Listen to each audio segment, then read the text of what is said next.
That is absolutely shocking. And, you know, I suppose the explanation for that would be to the police, maybe a lack of resources, but I think the job of the police is to keep the public safe. And the fact that they're unable to do that, I think, is completely disgusting. Maybe the government is somehow responsible for this in some way, maybe the Home Office, maybe police aren't being supported enough. But Northamptonshire Police, for example, set up a burglary team 3 years ago, and it was revealed last month that since then there have been 3,800 less victims of burglary. So perhaps if there was more of a targeted approach to stopping burglaries, you'd see less.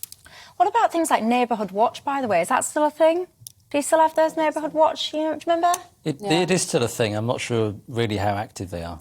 Yeah, because often, I don't know, if you was a burglar... In fact, you know what? No, I digress. I do have these random thought processes. I was about to try and put myself into the mind of a burglar and explain what I would do if I was to burglar a house, but then I realised how weird that sounds. So, Peter, I'll just ask you your thoughts. Well, we do all remember the Neighbourhood Watch stickers on front doors, but I think Lee's right. I've not seen as many of them in recent years.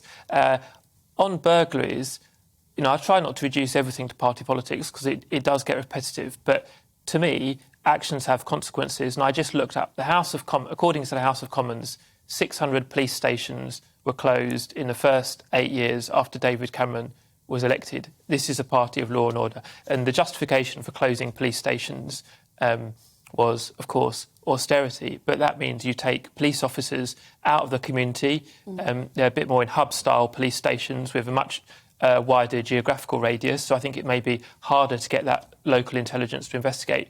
But then secondly, we know, and it's in a sense human rather than unscientific, that even a police station being open just acts as a deterrent.